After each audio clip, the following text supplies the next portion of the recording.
So what we're doing here is we're out here a little deeper scanning.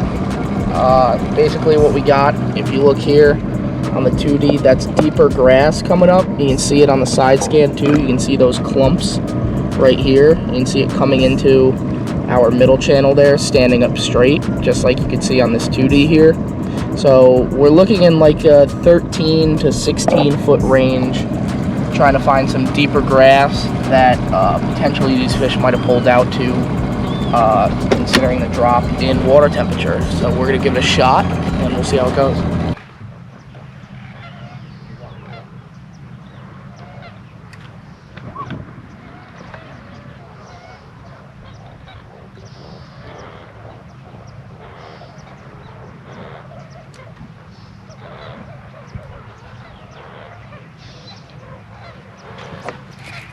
Yeah.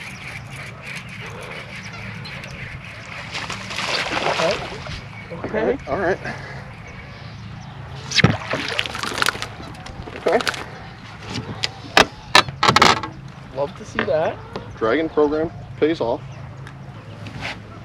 There's some nice sparse grass out here, and we're marking some fish.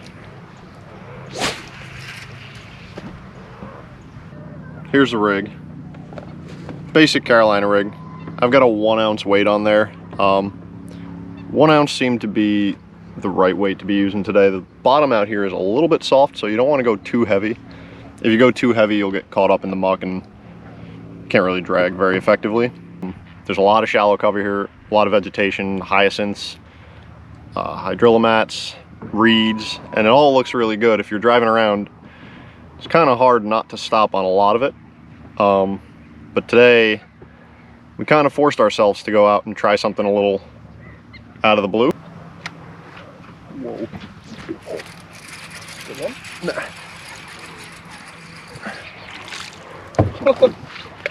I could tell he was small because he was eating it like a perch. Well did.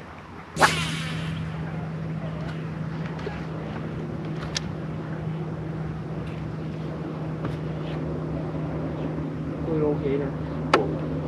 Get him. Get him.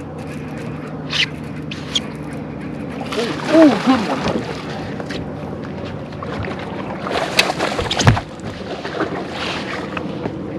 Yeah, baby. Yeah, baby. Nice fat one. Let's go. Dude, that fish is so fat. Yeah, dude. Good old pre-spawn. Wow. Look how white she is being out here. Yep. It's too pretty quick on the Carolina rig.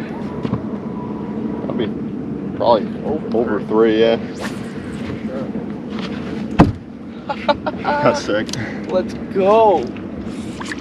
Belly on that fish.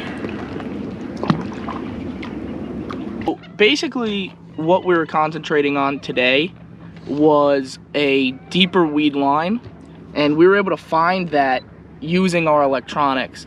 Now, electronics are a very important tool. I was using side scan and my 2D imaging at the same time to be able to detect where these weed lines are.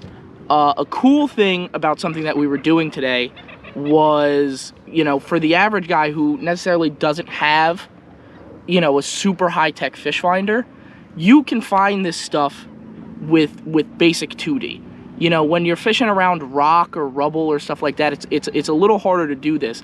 But if you just have a basic, cheap, you know, Lowrance or whatever type of unit that, you know, can only do 2D, the cool thing about this is when you're looking for grass, you can see that grass sticking up on the 2D imaging. Now, obviously, if you have a side scan image unit, it's going to be a lot easier because you can see those grass lines on either side of you. But you don't need that to do this. It's not impossible. So basically what we did was we found those deeper weed lines because, you know, this is a grass lake. There's not a ton of rock. There's not really a ton of anything besides mud and grass. But we know that these fish love hydrilla. So we dragged down there a little bit. We found some hydrilla in about 13 to 15 feet, and fish seemed to be relating to that. And that's basically what we were able to do. We were dragging Carolina rigs through there and just marking waypoints and trying to stay on top of it and catch a few fish.